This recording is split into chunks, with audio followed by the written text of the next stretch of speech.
जी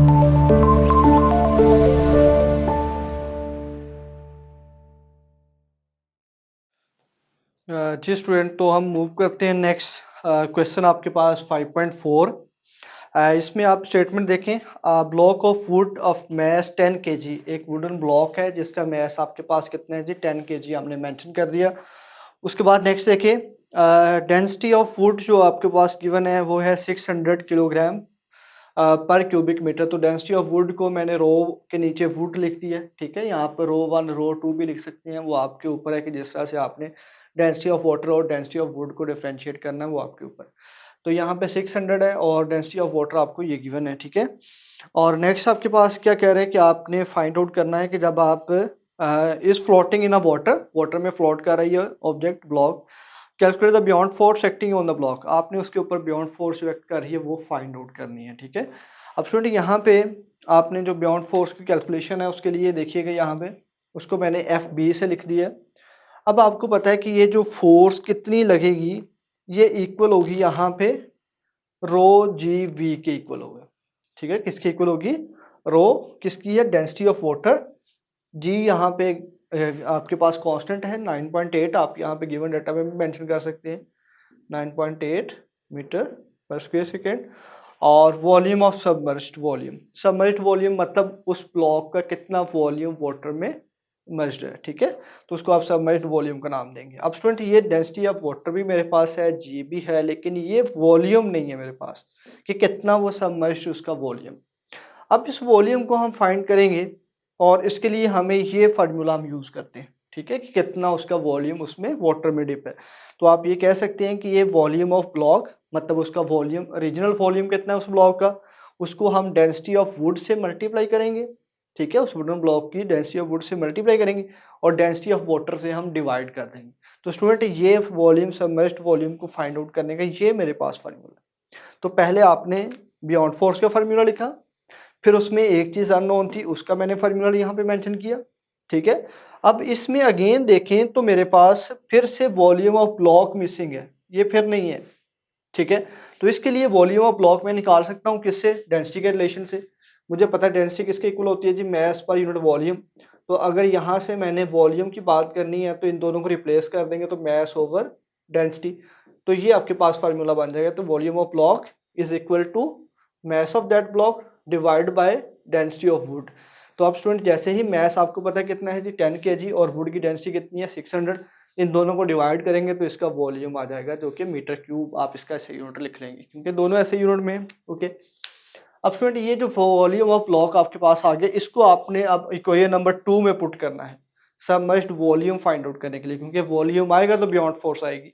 तो अब आपने पहले वॉल्यूम फाइंड आउट करने के लिए यहाँ पे आपके पास वही इक्वेशन यूज़ की हमने, equation number 2।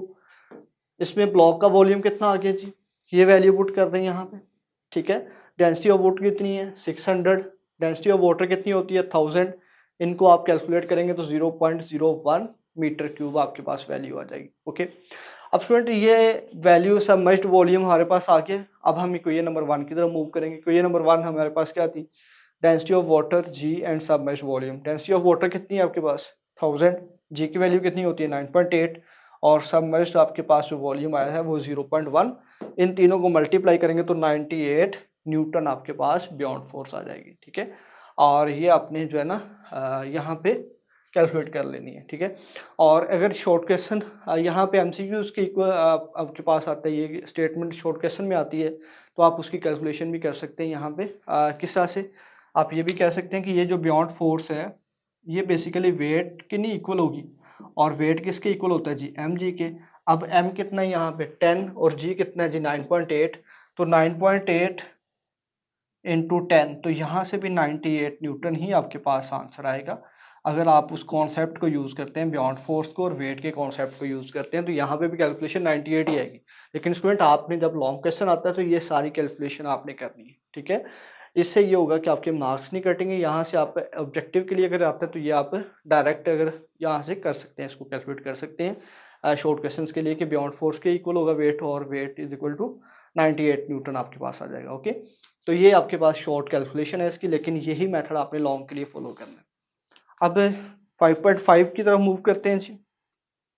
Water flows through a pipe with the diameter. अब वाटर एक पाइप से मूव कर रहा है, जैसे हमने इक्वेशन ऑफ कॉन्टिन्यूटी में देखा था, दो डिफरेंट क्रॉस सेक्शन का पाइप था हमारे पास, ठीक है।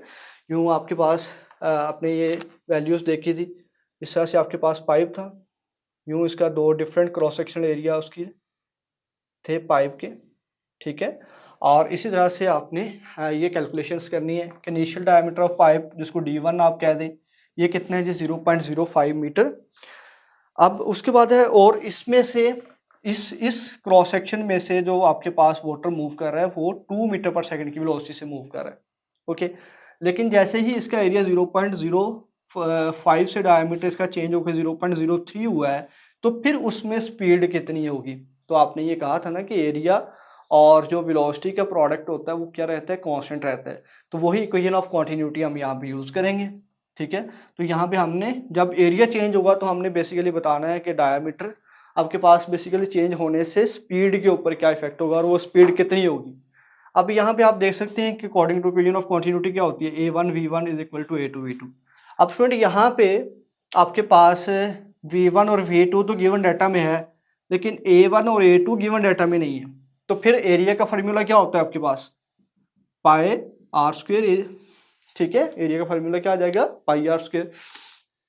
और स्क्वायर के लिए यहाँ पे आप देखिएगा नेक्स्ट, पाई आर स्क्वायर आपने पुट किया, तो इस A1 की जगह पे पाई R1 स्क्वायर, पाई तो कांस्टेंट है दोनों के लिए, तो इसलिए यहाँ पे पाई R1 स्क्वायर हो जाएगा और ये पाई R2 स्क्वायर हो जाएगा। पाई पाई से क्या हो जाएगा, कैंसिल हो जाएगा, तो R1 square V1 is equal to R2 square V2। तो ये इक्वेशन आपके पास बन जाएगी। लेकिन स्टूडेंट अभी भी देखें, ना ही मेरे पास R1 है ना ही मेरे पास R2 है, रेडियस भी नहीं है। अब आपको पता है कि रेडियस किसके इक्वल होता है, ये डायामीटर का हाफ होता है। तो अब स्टूडेंट अगर हमने R1 देखना होगा तो R1 किसके इक्वल होगा, D1/2। और अगर आपने इसका स्क्वायर कर दें जी, R1 स्क्वायर चाहिए हमें, तो क्या चाहिए, R1 स्क्वायर, तो इसलिए इसका भी क्या करना पड़ेगा जी, स्क्वायर करना पड़ेगा। जैसे ही हम इसका स्क्वायर करेंगे तो ये आपके पास D1 स्क्वायर बाय 4 आ जाएगा। तो इसी तरह से R1 स्क्वायर किसके इक्वल आ गया जी, D1 स्क्वायर बाय 4, और R2 किसके इक्वल आ गया जी, D2 स्क्वायर बाय 4। अब स्टूडेंट यहाँ पे भी 4 से क्या हो जाएगा, कैंसिल, और आपके पास जो यहाँ पे फाइनल इक्वेशन बन जाएगी वो क्या होगी, वो आप लिख सकते हैं जी, D1 square V1 is equal to D2 square V2। तो ये इक्वेशन मैंने बना ली है, इक्वेशन ऑफ कॉन्टिन्यूटी को मैंने इस फॉर्म में चेंज कर लिया है इन सारे स्टेप्स को फॉलो करके। अब स्टूडेंट जब इस स्टेप में आप चेंज कर लेंगे, अब आपने फाइंड करना है जी V2। जैसे V2 फाइंड आउट करना है, ये D2 स्क्वायर इधर डिवाइड हो जाएगा नीचे, तो ये V2 इज इक्वल टू क्या आ जाएगा, D1 square into V1 divide by D2 square, ये नीचे आ जाएगा। अब इसकी वैल्यू पुट कर दें, D1 की वैल्यू आपके पास 0.5, इसका स्क्वायर हो जाएगा, V1 आपके पास 2 है और D2 स्क्वायर आपके पास 0.03 है। तो जैसे इसका आप स्क्वायर 2 से मल्टीप्लाई करेंगे, इस वैल्यू से डिवाइड करेंगे, आपके पास V2 आ जाएगा जो कि है 5.56 मीटर पर सेकेंड, ठीक है।